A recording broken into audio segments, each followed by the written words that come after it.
Bueno, buenas tardes a todas y a todos. Es paradigmático el hablar del 80% de personas con migraña y el 80% son mujeres y tener una mesa con el 80% de hombres. Eso cabe empezar por ello, ¿no? La segunda, bueno, presentarme, soy Iñaki Gutiérrez Ibarlucea, soy el presidente de International Health Technology SCAN, que nos ocupamos de informar a los sistemas de salud sobre cómo introducir tecnología en los sistemas. Cuando hablamos de tecnología es soluciones, fármacos, dispositivos, diagnósticos, etcétera, etcétera.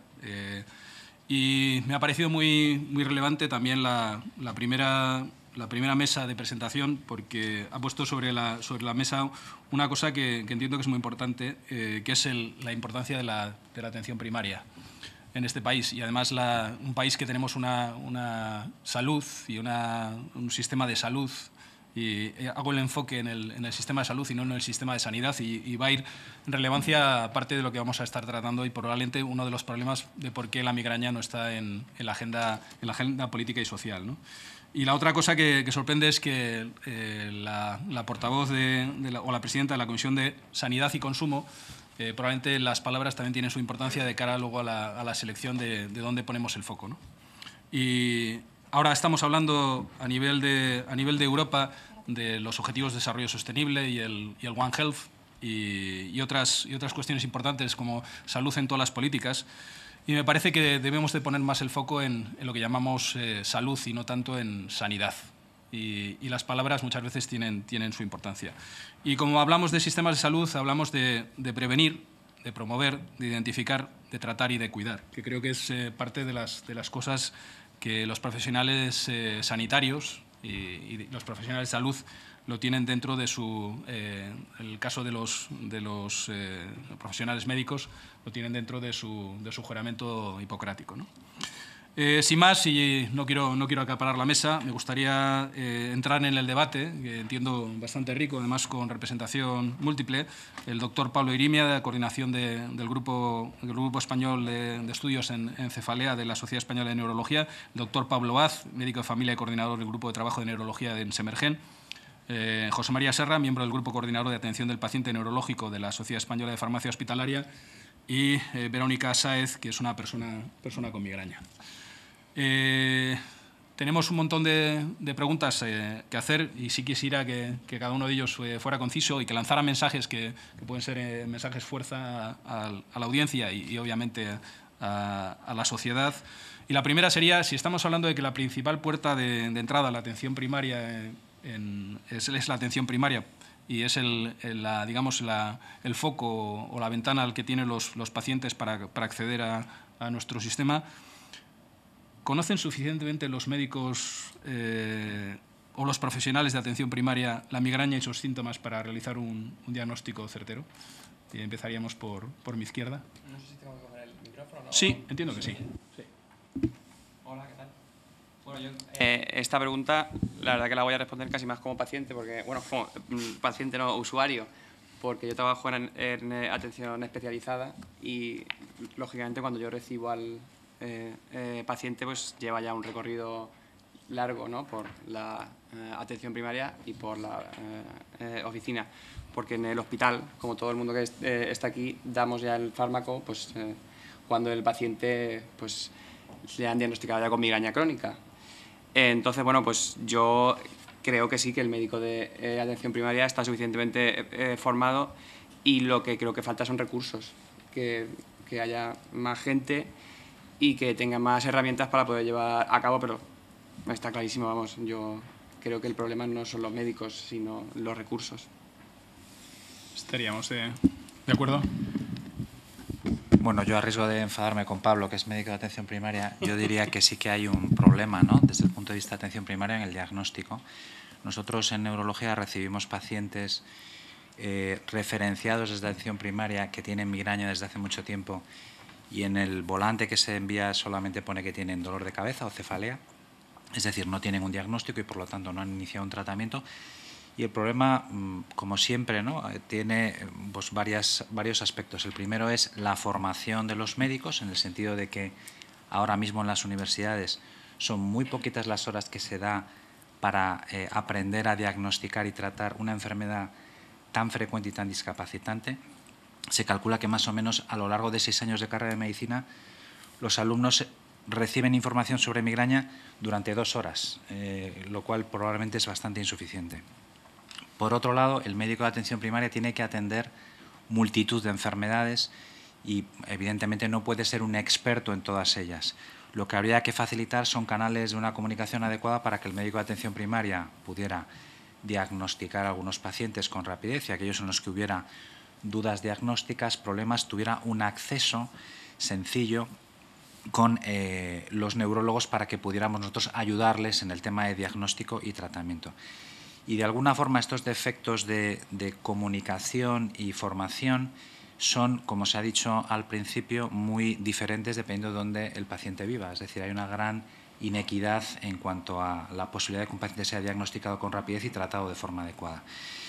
Y por eso, y yo creo que muchos de los que estáis aquí conocéis, somos defensores con AEMICE y la Sociedad Española de Neurología de tener un plan para que cualquier paciente con migraña, con independencia de donde viva, cuando vaya a su médico, todo el mundo sepa qué circuito tiene que seguir. Es decir, va a ir aquí, de aquí tiene unos plazos para llegar al neurólogo, de aquí hay unos plazos para recibir un tratamiento adecuado.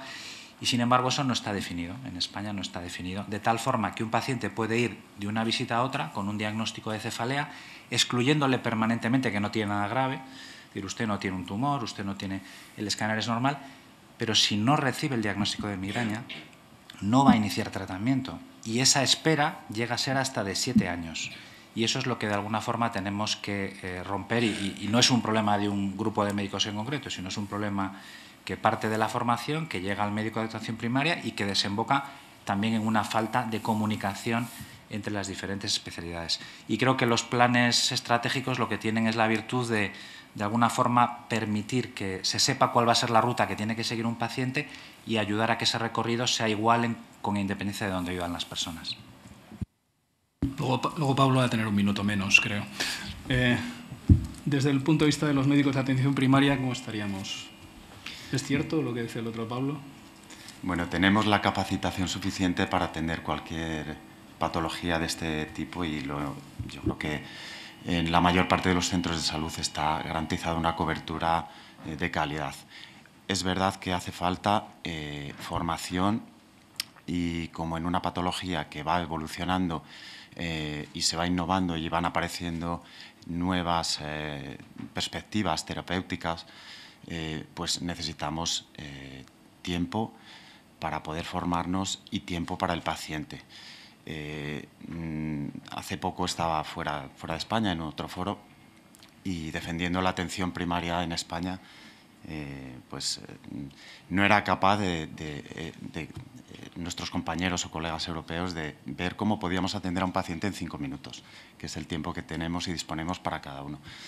Con lo cual esta patología necesita mucho tiempo para poder comprender los desencadenantes individualizados en cada paciente, el seguimiento, el tratamiento y la evolución, porque nosotros vemos al paciente en su conjunto, en el eje biopsicosocial, conocemos a su familia, conocemos sus trabajos y mucha información que nos aportáis, y los pacientes venís a nuestras consultas con una frecuentación tras la pandemia menor y sí que aconsejamos que se acuda más a los centros de salud.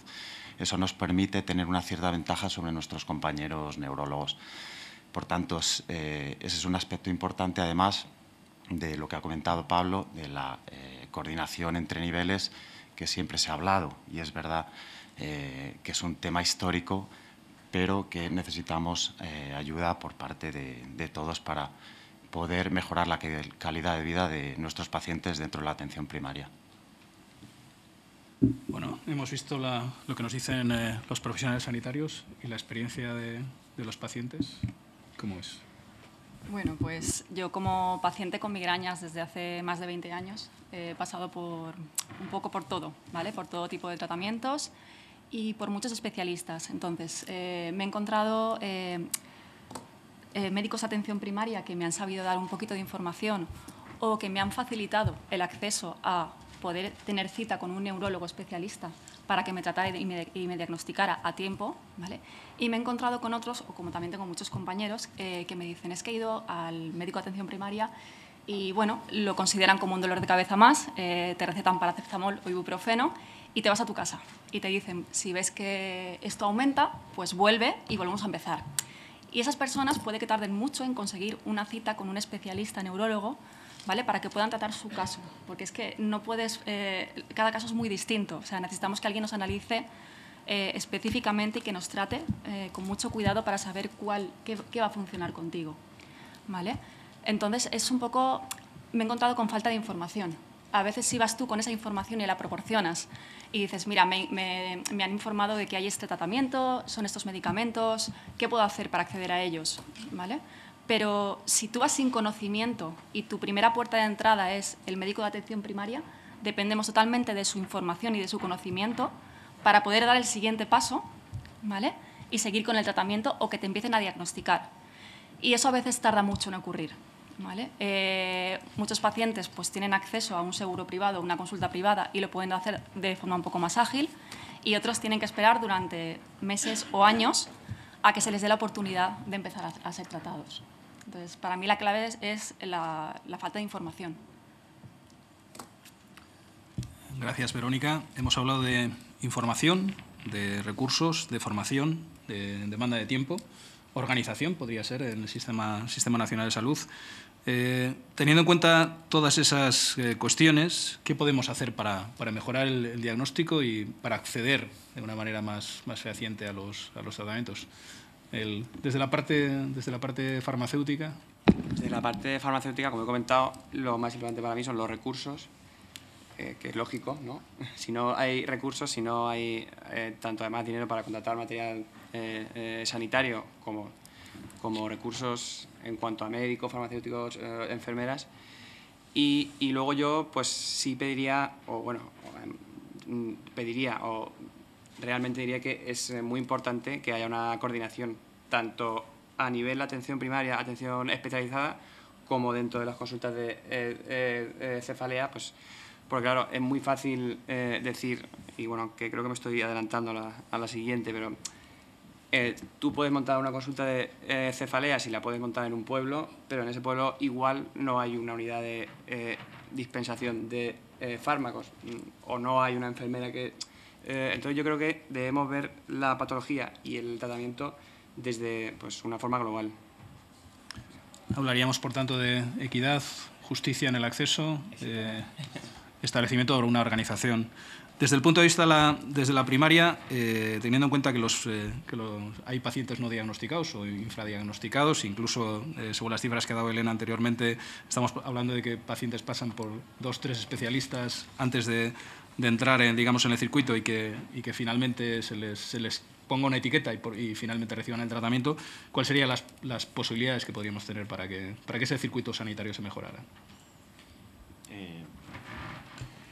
La verdad es que hay carencias en infradiagnóstico, tenemos un retraso en el diagnóstico y esto es un problema y hay que solucionarlo. Los pacientes no pueden estar dando vueltas en el sistema. Tenemos fundamentalmente en primaria el manejo de los pacientes leves y moderados. Esos pacientes sí que los manejamos nosotros con mayor frecuencia y los pacientes más complicados con dolores de cabeza más complejos, más difícil de diagnosticar, pacientes con refractariedad a los tratamientos, pacientes no respondedores, pacientes con comorbilidades que empeoran su calidad de vida. Este tipo de paciente frágil, que es mucho más vulnerable, es el que tenemos que tener el foco para poder manejarlo de forma más preferente, remitiendo a las consultas de neurología, unidades de cefalea, por lo tanto acortando un poco los tiempos, que es el objetivo no solo de esta patología, sino de otras muchas en las que sí que el tiempo es primordial para evitar ese empeoramiento en la calidad de vida y años de vida perdidos que tienen la mayor parte de los pacientes, que desgraciadamente son mujeres en edad productiva y laboral. Y desde el punto de vista de los pacientes, Verónica, ¿qué demandaríamos para tener una solución de continuidad que fuera mejor? O sea, es decir, ¿qué es lo que se necesitaría? Que el sistema, ¿qué debiera de proveer el sistema? Sí, es un poco lo que ya habéis comentado, ¿vale? Pero al final necesitamos agilidad en llegar a ser diagnosticados por un especialista. Y a veces ni siquiera es por cualquier neurólogo, porque también nos encontramos a veces que el especialista de neurología al que te han remitido tampoco tiene información suficiente como para ofrecerte muchas opciones, ¿vale? Es como que hay un protocolo establecido, vamos a pasar por toda esta serie de tratamientos, primero luego este, y si no te funcionan, ya no tenemos nada más que hacer. Aquí hemos acabado. A mí me han llegado a decir, ¿y si te quedas embarazada y tienes un cambio hormonal? ¿Vale? Os estoy diciendo un ejemplo.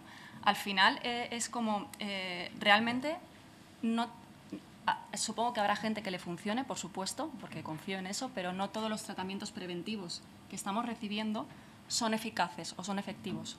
Sí es verdad que ahora, menos mal, últimamente, ¿vale?, están surgiendo nuevos fármacos, pero muy poca gente los conoce, no tiene acceso a esa información.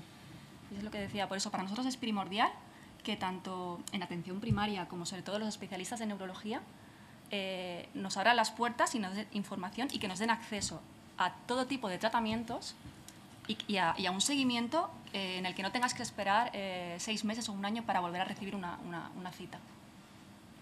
¿Bueno?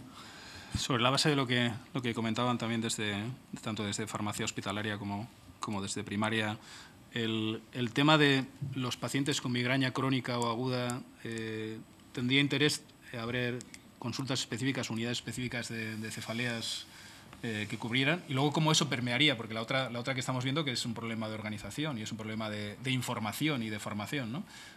¿Permearía eso en el sistema de salud de alguna manera la existencia de unidades de cefalea que sí que abordarían las cuestiones agudas o crónicas, pero permearía de alguna manera, y cómo hacerlo, ¿no? Sería la cuestión. Sin duda, ¿no? Desde el punto de vista de la neurología, ahora es prioritario disponer de más unidades de cefalea, fundamentalmente porque el paradigma de tratamiento de la migraña ha cambiado en los últimos años, por suerte para todos, ¿no? Porque ahora tenemos nuevos tratamientos. Mayoritariamente esos tratamientos que están saliendo van a ser de uso dentro de un hospital, y por tanto el paciente, para acceder a ellos, va a tener que ir a un hospital muchas veces de tercer nivel y que tenga una unidad de cefaleas, y se requiere un cierto grado de, o al menos se promueve un cierto grado de que sea el experto el que de alguna forma prescriba específicamente esos medicamentos. Si de alguna forma, a través de las unidades de cefaleas, nosotros mejoramos la situación de muchos pacientes, vamos a dar visibilidad al nuevo tratamiento, a los nuevos fármacos en la sociedad. Del mismo modo, los pacientes volverán en muchos casos a atención primaria, y el médico de atención primaria verá que efectivamente dispone de estrategias que, aunque no las tiene él de primera mano, pueden acceder a ellas si pide una consulta a neurología, y conseguiremos además que esos pacientes estén cada vez mejor, necesiten menos recursos sanitarios, e incluso el sistema diga, bueno, pues tenemos que mejorar el acceso muchas veces a un buen tratamiento, porque vamos no solo a mejorar la situación clínica del paciente o su calidad de vida, sino también desde el punto de vista económico, reducimos visitas médicas, reducimos bajas laborales, y eso tiene también una perspectiva más social y de productividad que también se aborda aquí, ¿no?, en esta mesa de debate. Hablamos de visitas médicas, de bajas laborales, los componentes económicos que todo sistema necesita, y hablamos de unidades de cefalea. ¿Qué componentes tendría que tener una unidad de cefalea? Eso les miro a los farmacéuticos y a los médicos neurólogos, ¿no? Puedo contestar rápido y que conteste mejor él también. Pero bueno, lógicamente tiene que haber un neurólogo experto en cefaleas, una enfermera experta también en cefaleas, y un farmacéutico hospitalario pues también formado en migraña, y luego ya puede ser adicional pues un radiólogo, etc. Pero yo creo que esos serían los tres actores principales que tienen que estar en toda unidad. Por alusiones, Pablo.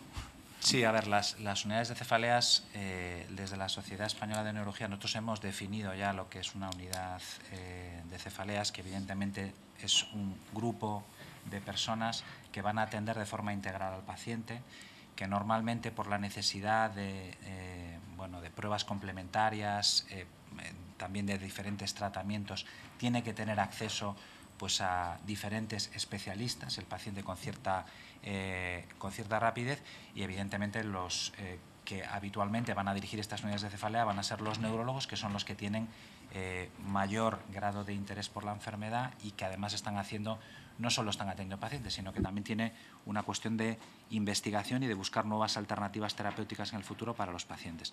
Hay ahora mismo desde la Sociedad Española de Neurología, bueno, el doctor Lainez puede explicarlo también, una estrategia de acreditar cada vez más unidades de cefalea con el fin de que a nivel nacional todo el mundo sepa dónde tiene que dirigir a sus pacientes en el caso de que tengan alguien que tenga una migraña que no responde al tratamiento, que es muy compleja, que no saben qué hacer con ella. Y esa es una de las cuestiones que planteaba también Elena, que muchas veces los pacientes no saben dónde acudir, pues habría que tener en cada lugar una unidad de cefaleas de referencia para que esos pacientes pudieran ser dirigidos en un momento dado, o al menos el médico de cabecera pudiera consultar en un momento dado qué hacer con un paciente concreto que no encuentra una alternativa de tratamiento. El otro, Pablo. Hablamos de radiología, hablamos de neurología, hablamos de farmacia. ¿Y dónde encaja el médico de familia? Pues estas unidades tienen que tener una reciprocidad con la atención primaria y como es un paciente que es longitudinal y las unidades son transversales en el sentido de una atención más distante en el tiempo, tenemos que tener esa información para poder manejar en un momento determinado una complicación de un paciente, una crisis aguda que se produzca o cualquier complicación o efectos secundarios con los tratamientos, con lo cual que haya una bidireccionalidad entre atención primaria y las unidades de cefalea. Y por otra parte que tengan una homogeneidad a lo largo de todo el territorio nacional para un poco esa equidad de la que hablamos, que todos los pacientes puedan acceder en las mismas condiciones a estas unidades específicas. Luego hablamos de coordinación, hablamos de multidisciplinaridad, hablamos de la continuidad de cuidados, que muchas veces están... pero desde el punto de vista de los pacientes, ¿cuál es el conocimiento que existe en los pacientes sobre unidades de referencia de cefaleas, el acceso a las mismas, la disponibilidad que se tiene de ellas y luego la distribución geográfica, si es conocida por los pacientes? Bueno, al final, para nosotros es imprescindible que el profesional que acudamos sea un especialista en cefaleas, ¿vale? Porque para empezar, tú puedes tener un protocolo de medicamentos que tienes que ir recetando, pero es imprescindible que se conozcan sus efectos secundarios, cuál es apto para cada uno de los pacientes, porque no todos somos iguales, ni nos afectan de la misma forma. Hay algunos medicamentos, tratamientos preventivos, que pueden acabar en una depresión, que se dice pronto, pero no es algo fácil de llevar, como a mí me ha pasado, ¿vale? Conozco mucha gente que le ha pasado. Y si ese especialista no te lo sabe detectar a tiempo para cortar y seguir otro tratamiento de otra forma, pues puedes acabar peor, puedes acabar dejando el tratamiento, dejando de ir al especialista. Es una falta de confianza, un poco. Cuando vuelves a coger fuerzas, vuelves a decir, vale, voy a ver si tengo otra oportunidad, voy a volver a empezar. Voy a contactar con el médico de cabecera, a ver si me remiten a otro especialista, pero todo depende del especialista que te toque, de las oportunidades que tengas, de la comunidad autónoma en la que estés, según sea más o menos ágil. Un poco lo que estáis hablando. También entiendo que es falta de recursos, ¿vale? Pero bueno, eso es lo que nos encontramos nosotros en el día a día cada vez que intentamos que nos diagnostiquen de una forma correcta. Y Verónica, ¿ayudaría que existiera un plan nacional de migraña que estableciera unas pautas y unos criterios comunes a nivel de todas las comunidades autónomas, de tal manera que se facilitaría el acceso, se conociera cuáles serían las unidades de referencia, cuál sería el mapa de ruta, a qué especialistas tocar? Y yo entiendo que sería un compromiso. Ayudaría muchísimo. Yo a veces he estado ingresada y depende del hospital donde te ingresen por migrañas para que te pongan goteros. Te encuentras con que la persona que te está atendiendo te dice, voy a ver cuál es el protocolo. Hay que darte 3 goteros, hay que empezar por este, luego por este y luego por este. Hay veces que tú dices, mira, es que estos no me funcionan, lo siento mucho, el protocolo va así, este y este. Hay otros que tienen más información, es cuestión de suerte, es verdad, es que es un poco tienen más información y te dicen, vale, pues si a ti te funciona este, vamos a empezar por este, porque yo sé que es efectivo y podemos cambiar un poco el orden. Y hay otros sitios donde llegas y ni siquiera saben cuál es el protocolo.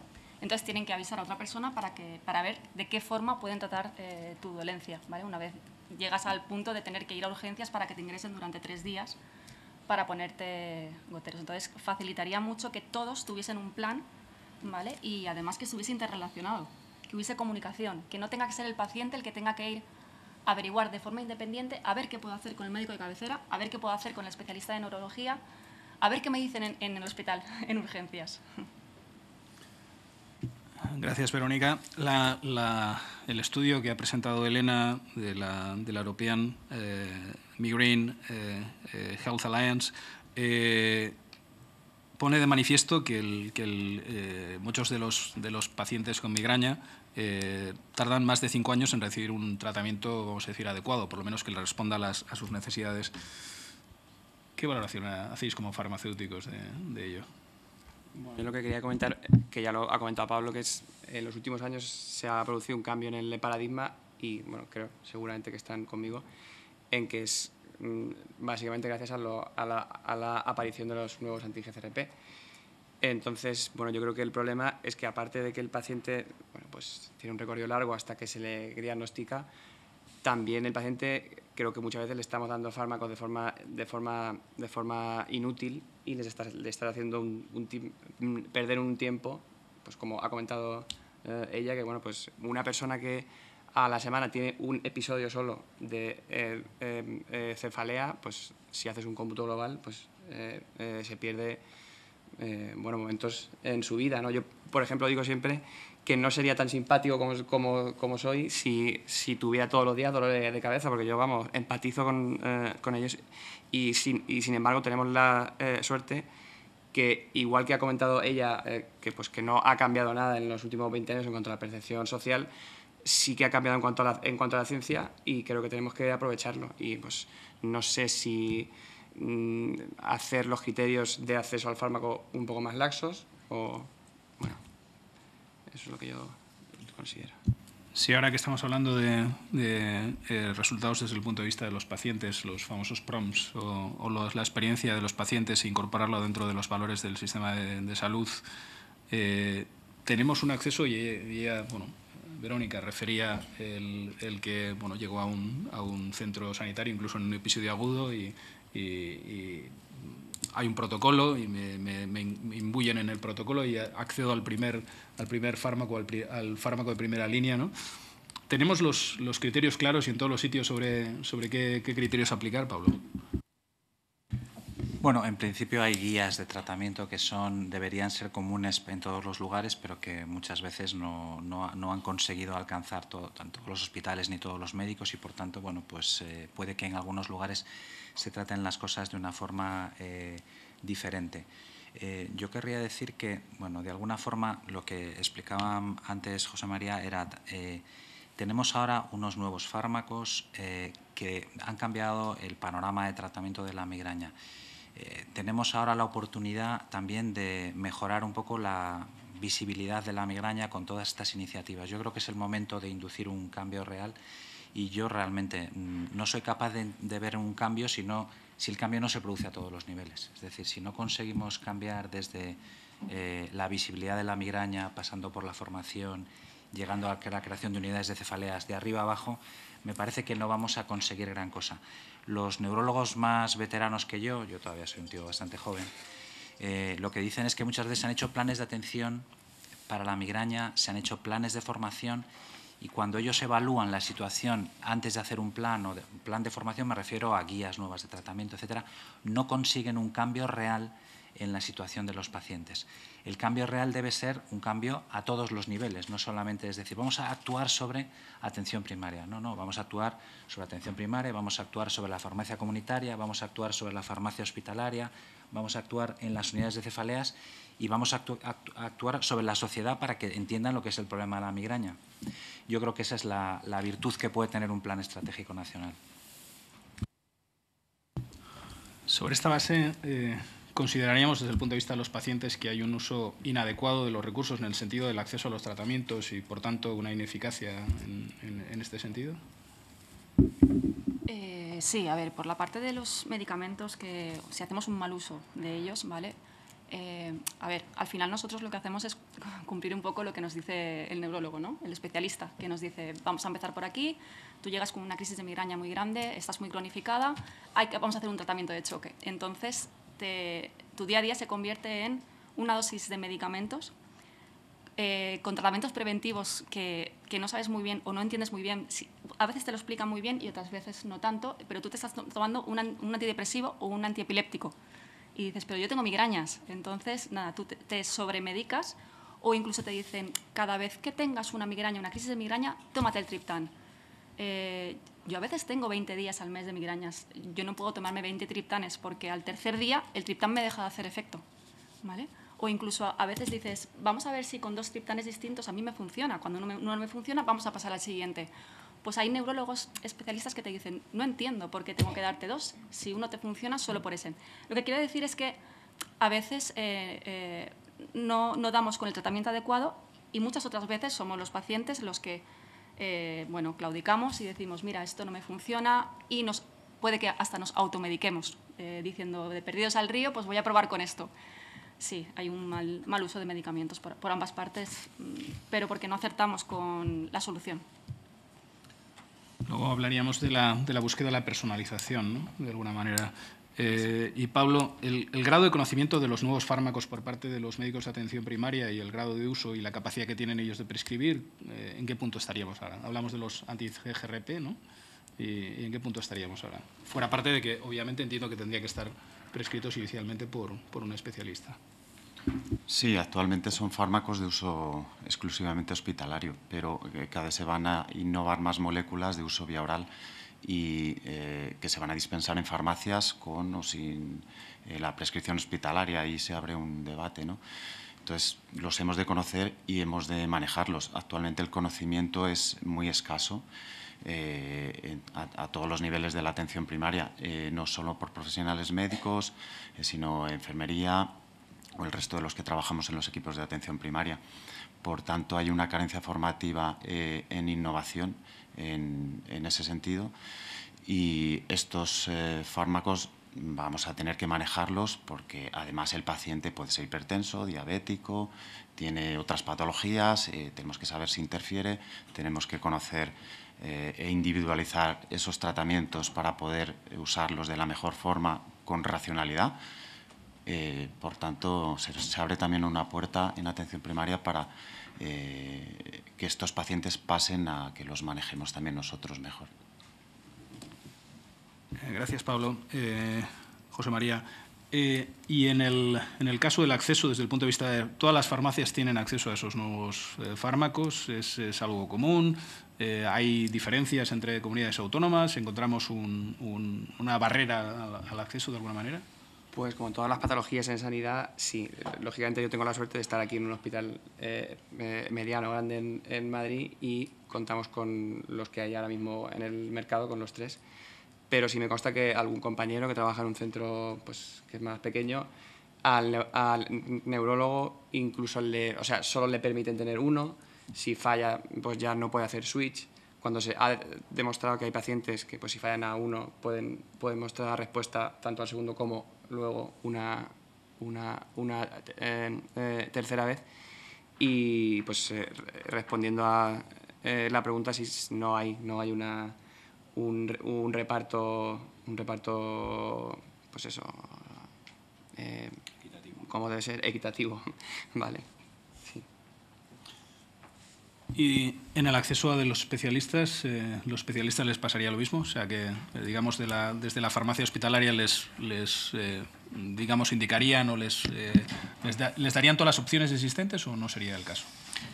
Pues depende del hospital, es decir, cada comunidad autónoma, cada hospital toma una decisión de si dispone de un único fármaco o un único anticuerpo monoclonal o si dispone de los 3 e incluso tiene la potestad de cambiar las condiciones de prescripción del fármaco, incluyendo los criterios, el tiempo de prescripción, y eso no debería ser así. Eso es una cosa que va en contra totalmente de la equidad. Si a eso le añadimos el problema de acceso a unidades especializadas, pues todavía este acceso a los fármacos se complica más. Estamos hablando aquí de los anti-CGRP, que son los tratamientos, digamos, más avanzados que tenemos en la actualidad, pero a mí me gustaría decir que tenemos tratamientos que disponemos de ellos desde hace muchos años para el tratamiento de las crisis de migraña, como ha explicado antes de los triptanes, por ejemplo. Estos son los fármacos teóricamente más eficaces en las crisis y menos del 30% los están tomando a día de hoy. Y los tratamientos preventivos que tenemos por vía oral, en encuestas hechas en España, sabemos que menos del 15% de los pacientes que deberían estar con tratamiento preventivo en la actualidad lo están tomando. Y cuando hablamos de los anticuerpos anti-CGRP, sabemos que una proporción pequeñísima de pacientes lo está recibiendo, comparado con el número potencial de enfermos que podrían ser candidatos al fármaco. Es decir, tenemos muchos problemas ahora mismo en cuanto a la prescripción de fármacos ya aprobados, y luego tenemos la dificultad que hay añadida porque el acceso a estos nuevos medicamentos, a los anti-CGRP, se está limitando. Hay que pasar por una serie de puertas hasta llegar finalmente a un especialista concreto en un hospital concreto, y puede que, como ha explicado antes José María, si falla un fármaco y ese paciente no tiene ni siquiera oportunidad de ningún otro tratamiento porque los ha probado todos, si en su hospital no tiene otro monoclonal, ahí se acabó la posibilidad de recibir tratamiento, y eso no debería ocurrir. Barreras. Nos han puesto las dificultades que tienen los especialistas en el acceso de alguna manera, pero ¿y los pacientes? Y soluciones. Sí, es tal cual lo estáis contando, ¿vale? Yo tengo la suerte de haber podido tener acceso a estos anticuerpos monoclonales, ¿vale? He pasado por 2 de ellos, he probado 2 de ellos. Bueno, no me están funcionando como me gustaría, pero ¿qué me he encontrado? Pues que tardé 2 años en tener acceso a que un neurólogo especialista en esos anticuerpos me pudiese dar acceso a que me dieran esas inyecciones, ¿vale? Entonces, a partir de ahí empecé el tratamiento y me dijeron, en este hospital solo suministramos un modelo, una marca. No, ahora mismo no tenemos acceso a ninguna más. En ese momento habían 2 accesibles, ¿vale? Pues ese hospital, por eso digo, ya no depende solo de la comunidad autónoma, sino también del hospital, ¿vale? Entonces, bueno, con el paso del tiempo, han pasado 1 o 2 años, el hospital ya accedió al segundo fármaco, he tenido también acceso a él. Esta misma semana, por ejemplo, tuve consulta con mi neuróloga y le di la información, mira, me vio que no me funcionaba, ¿vale? ¿Hay un tercer fármaco? Sí. ¿Es posible que yo tenga acceso a este fármaco en el hospital que me toca? Porque tampoco puedo elegir. No lo sé. Hemos hecho una reunión sobre esto, se nos ha informado, pero realmente no sabemos qué necesitas para solicitar este medicamento. Salí de allí con el mensaje de pásate por la farmacia del hospital y pregunta qué documentación tenemos que llevar para que a ti te dan este medicamento. Pero ahora mismo estoy a la espera de que me llamen para concederme una cita desde neurología y corre a mi cuenta el que me dé esa información en la farmacia. Yo por alusiones quería decir que es el neurólogo el que tiene que pedirlo a gerencia, que farmacia no pinta nada, sino que únicamente presenta el informe que hace el de neurólogo y lógicamente valida que esté todo correcto, y la decisión final la tiene el gerente con el presupuesto que tiene total para tratar todas las patologías, no solo la migraña. Pero vamos, ya te digo yo que, por ejemplo, en mi hospital tenemos los 3 porque se presentaron, porque se pidieron, porque se aprobaron, e incluso va a salir ahora un 4 y seguro que salen más. Y yo creo que es importantísimo tenerlos. Entonces, si no hay dinero para, yo qué sé, para otras cosas, pues, pero yo no doy solo fármacos para la migraña y en los últimos 10 años, pues yo te puedo decir que con la hepatitis C y otros ha supuesto el cambio que yo más he visto, sobre todo en el cambio, pues lo que ha comentado él. Entonces, creo que es blanco y en botella que haya una equidad, ¿no?, en todos los sitios. Bueno, interesante debate. Tenemos que cerrarlo aquí, pero me quedo con un montón de palabras que además conforman un plan, que es formación, información, organización, diálogo interdisciplinar, multidisciplinaridad. Y me quedo con lo positivo de que hay unidades de cefalea, hay disponibilidad de fármacos, hay capacidad por parte de los pacientes de demandar y hay disponibilidad también de los médicos de atención primaria. Lo que demandan es más tiempo y algunos recursos más para poder hacerlo de manera multidisciplinar. Agradecer a los actuales ponentes de la mesa de ahora y sin solución de continuidad, porque seguimos y además nos han anticipado un montón de temas para la siguiente mesa. Me gustaría disponer de la siguiente mesa, que es pongamos la migraña en la agenda política, es decir, ¿por qué estas cosas que hemos puesto en estos momentos en la palestra no están todavía? Gracias.